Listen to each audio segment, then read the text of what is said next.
Tout le monde connaît et redoute au plus haut point le tristement célèbre Docteur Fatalis. Ses exploits malfaisants ont longtemps défié la chronique, et il est même parvenu l'espace de quelque temps à s'accaparer les pouvoirs d'un dieu tout-puissant pour régner sur ce qui restait de l'univers.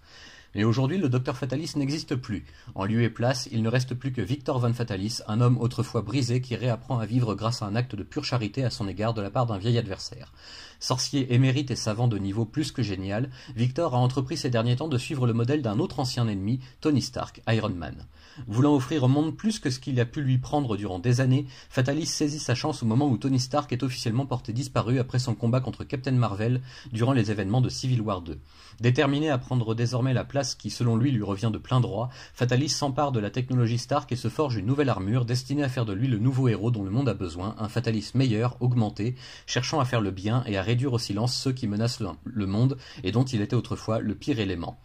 Traquant sans relâche ses anciens partenaires de crime, il est lui-même recherché par le Shield et surtout par Ben Grimm, la chose, qui n'entend pas le laisser s'en tirer aussi facilement après tout le mal qu'il a pu faire. Si personne ne croit réellement en la volonté de retrouver la rédemption par ses actes, Fatalis espère toutefois que l'ancien partenaire d'Iron Man saura voir la vérité au fond de son être, mais pour l'heure il doit affronter une redoutable sorcière qui n'est autre que sa propre mère, revenue d'entre les morts. Cynthia Von Fatalis est de retour, bien vivante, et elle observe les nouveaux agissements de son fils avec grand intérêt pour le compte d'une personne encore mystérieuse qui désire rester dans l'ombre le plus longtemps possible. Est-ce une ruse, une tentative d'intimidation de la part d'un nouvel ennemi, ou bien serait-il possible que la mère de Victor Von Fatalis soit bel et bien revenue de l'au-delà et qu'elle soit pour la première fois véritablement fière de son fils ?